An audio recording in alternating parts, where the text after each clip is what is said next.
कान्ताय कल्याणनिधये निधेनां श्रीवेङ्कटनिवासाय श्रीनिवासाय मङ्गलं। नमो नमः। मम नाम ऐश्वर्या। अहं केन्द्रीय संस्कृत विश्वविद्यालय श्री महाराजा रणबीर सिंह परिसरस्य छात्रा अध्यापिका अस्मि। मम अनुक्रमाङ्क 3। मम पत्रं भवति तृतीयपत्रं। तृतीयपत्रे अन्वति 4 मध्ये अधिगन्तुः मैत्रीपूर्ण मूल्याङ्कन प्रक्रियाय विकासः अनुप्रयोगश्च विषये किञ्चित् वक्तुम् इच्छामि। प्रथमः प्रस्तावना। अधिगम प्रक्रियायां मूल्याङ्कनस्य महत्त्वं विशेषम् अस्ति। परम्पराय मूल्याङ्कनं केवलं परीक्षाफलनिर्धारणाय क्रियते स्म, परन्तु आधुनिकशिक्षायां मूल्याङ्कनस्य स्वरूपं परिवर्तनम्। अधुना मूल्याङ्कनम् अधिगन्तुम् उन्नतयेः प्रोत्साहनाय आत्मविश्वास संवर्धनाय च प्रयुज्यते।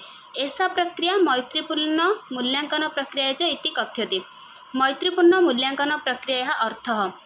यस्य प्रक्रियायां मूल्याङ्कनं भयमुक्तं सहायकं प्रेरणादायकं च भवति सा मैत्रीपूर्ण मूल्याङ्कन प्रक्रिया इति उच्यते। अतः अध्यापकः न्यायप्रियः सहानुभूतियुक्तः मार्गदर्शकश्च भवति। मैत्रीपूर्ण मूल्याङ्कन प्रक्रियायाः आवश्यकता। अधिगन्तुम् आत्मविश्वास संवर्धनाय, भयमुक्त वातावरण निर्माणाय, अधिगमस्य गुणात्मक विकासाय, स्वमूल्याङ्कनस्य प्रेरणाय, शिक्षायाः रोचकवर्धनाय। मैत्रीपूर्ण मूल्याङ्कन प्रक्रियायाः विकासः। मैत्रीपूर्ण मूल्याङ्कनस्य विकासः शिक्षाक्षेत्रे नवीन शिक्षणपद्धतीनां प्रभावेन अभवत्। विशेषतः सतत मूल्याङ्कन प्रणाली, गतिविधिनिष्ठ शिक्षणं, परियोजना कार्यक्रम, समूह मूल्याङ्कनं, स्वमूल्याङ्कनम् इति एताभिः पद्धतिभिः अधिगन्तुं सक्रियभागीदारिः वर्धते। मूल्याङ्कनं च सहजं भवति। मूल्याङ्कन प्रक्रियायाः प्रमुखतत्त्वानि। प्रथम सहानुभूतिः, प्रोत्साहनं, संवादात्मकता, न्यायप्रियता, व्यक्तिगतभेदानां समानः। मैत्रीपूर्ण मूल्याङ्कन प्रक्रियायाः अनुप्रयोगः।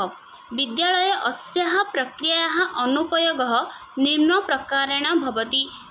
प्रथम मौखिक प्रश्नोत्तरद्वारा मूल्याङ्कनं, परियोजना कार्यद्वारा ज्ञानपरीक्षणं, क्रीडानां नाट्यानां च माध्यमेन मूल्याङ्कनं, समूहकार्यं कृत्वा समूहमूल्याङ्कनं, विद्यार्थिभिः स्वकार्यस्य स्वयंमूल्याङ्कनं, अध्यापकेन समये समये मार्गदर्शनं। मैत्रीपूर्ण मूल्याङ्कनस्य लाभं भवति विद्यार्थिनः शिक्षणं रुचि वर्धते, भयस्य निवारणं, सृजनशीलतायाः विकासः, आत्मनिर्भरता वर्तते, समग्र विकासः भवति। अन्तिम उपसंहारः। मैत्रीपूर्ण मूल्याङ्कन प्रक्रिया अधिगन्तुं सर्वाङ्गीण विकासाय अत्यन्त उपयोगिनी अस्ति।